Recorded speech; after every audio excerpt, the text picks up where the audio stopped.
This is Dayz, and I've just spawned in at Electro, funnily enough. And this wasn't a planned. If anybody who knows anything about this game knows that Electro. Hello.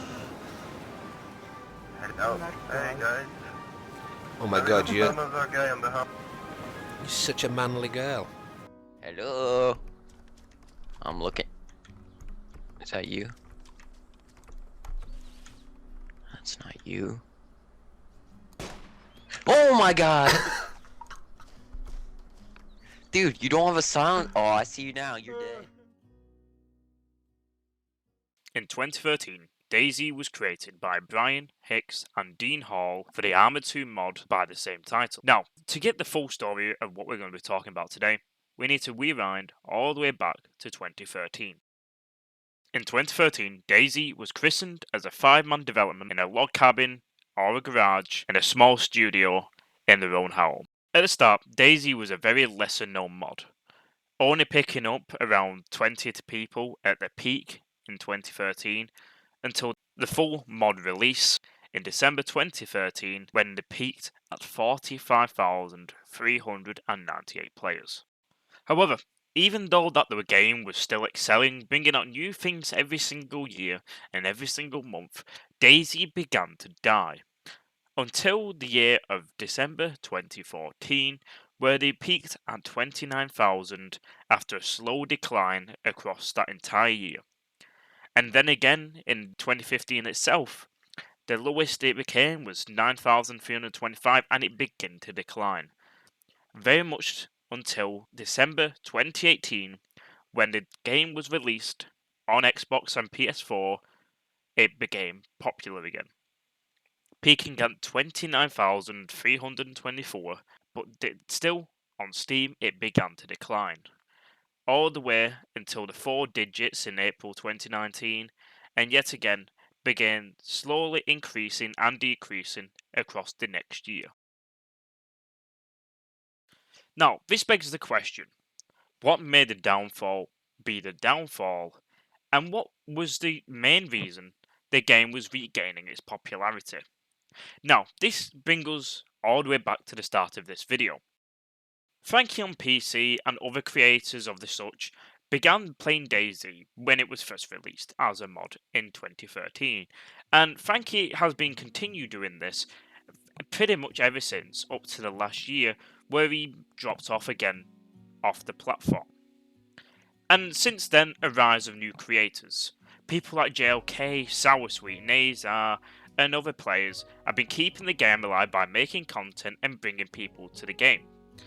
Behemoth itself has been doing itself a favour as well by keeping updating the game every few months to add some new things and keep the game fresh, as well as remove bugs and other stuff that needs to be gone from the game. And to be fair, I credit Behemoth for doing this. Now, the main reason why I see why people leave is purely because of the survival aspect element. If you get killed, you have to start again, run from the coast or wherever the spawns are set, or if you get killed or raided, basically you're going to have to start from square one. And I see why. People do not like to restart. People are adjusted to the first person shooter aspect of it, where you just respawn and come back with the same kit you died with. And well, this game does not do that at all. If you get sick, you have to cure the sickness. If you get killed, you have to restart. If a leg is broken, you have to try and craft something to break the leg. If you're low blood, you're going to keep getting knocked out until, well, you no longer have low blood. You get hit, you lose health, and that health will regen over time. You have to feed yourself, you have to drink to make yourself hydrated, and if you don't, you die. And people don't like that.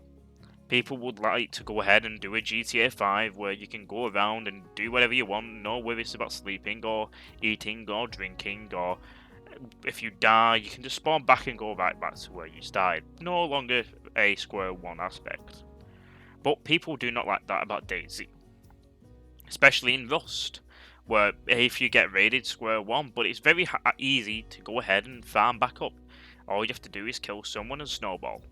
Dayz can do that, but if you can't find a dude with a plate carrier and a gun while you're a fresh spawn with a pickaxe, I think you're going to lose the battle. compared to getting a lucky headshot in Rust and killing the guy in a hazmat with a Tommy. It's nothing similar, and you have to be purely luck in this game.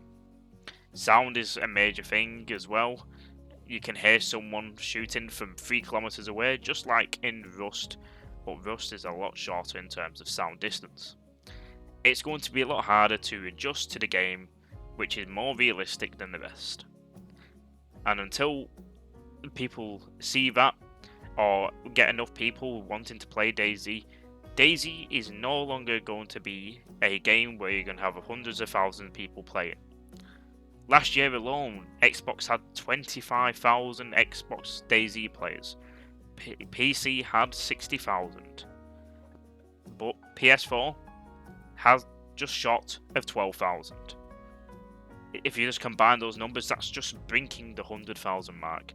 And to be fair, it will be difficult for this game to get back on its feet to the point where 100,000 people play it. So, well, this is the dramatic rise of DayZ. Even though people may not think, oh yes, it's not super dramatic, to be fair, it quite well is.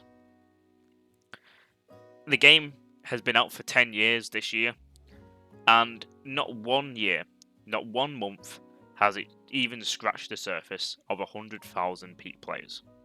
Compared to Rust, which right now is at 140,000 peak players, the highest it's been in a very long time. Even games such as GTA 5 10 years on is barely scratching the 200,000 player mark.